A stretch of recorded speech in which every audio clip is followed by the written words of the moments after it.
पांचों पांडव तथा धृतराष्ट्र के 100 पुत्र, जो कौरव कहलाते थे, हस्तिनापुर में साथ साथ रहने लगे। खेलकूद, हंसी मजाक सब में वे साथ ही रहते थे। शरीर बल में पांडु का पुत्र भीम सबसे बढ़कर था।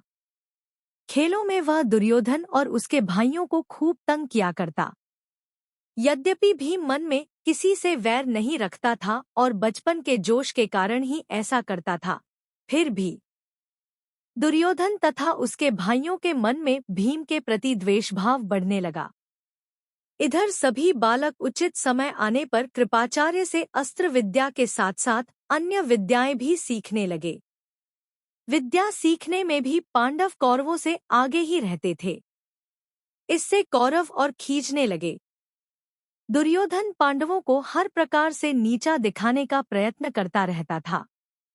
भीम से तो उसकी जरा भी नहीं पटती थी। एक बार सब कौरवों ने आपस में सलाह करके यह निश्चय किया कि भीम को गंगा में डुबोकर मार डाला जाए और उसके मरने पर युधिष्ठिर, अर्जुन आदि को कैद करके बंदी बना लिया जाए।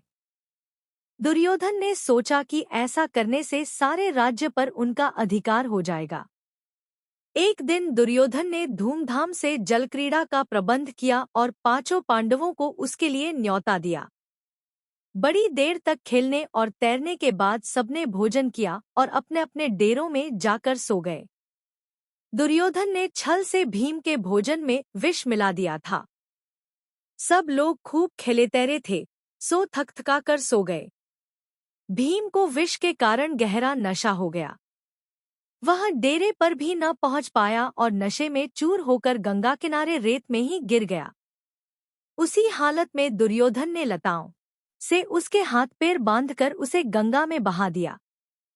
लताओं से जकड़ा हुआ भीम का शरीर गंगा की धारा में बहता हुआ दूर निकल गया। इधर दुर्योधन मन ही मन यह सोचकर खुश हो रहा था कि भीम का तो काम ही तमाम हो गया होगा। जब युधिष्ठिर आदि जागे और भीम को न पाया, तो चारों भाइयों ने मिलकर सारा जंगल तथा गंगा का वह किनारा जहां जलक्रीड़ा की थी, छान डाला, पर भीम का कहीं पता न चला। अंत में निराश होकर दुखी हृदय से वे अपने महल को लौट आए। इतने में ही क्या देखते हैं कि भीम झूमता झामता चला आ रहा है। पांडवों और कुंती के आनंद का ठिकाना न रहा। युधिष्ठिर, कुंती आदि ने भीम को गले से लगा लिया, पर यह सब हाल देखकर कुंती को बड़ी चिंता हुई। उसने विदुर को बुला भेजा और अकेले में उनसे बोली, दुष्ट दुर्योधन जरूर कोई न कोई चाल चल रहा है। राज्य के लोभ में वह भीम को मार डालना चाहता है।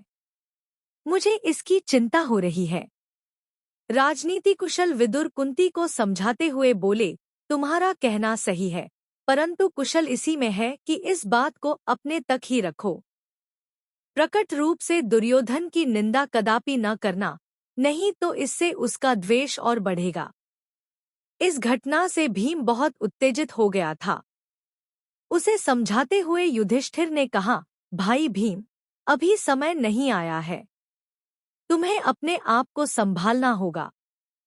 इस समय तो हम पांचों भाइयों को यही करना है कि किसी प्रकार एक दूसरे की रक्षा करते हुए बचे रहें। भीम के वापस आ जाने पर दुर्योधन को बड़ा आश्चर्य हुआ। उसका हृदय और जलने लगा।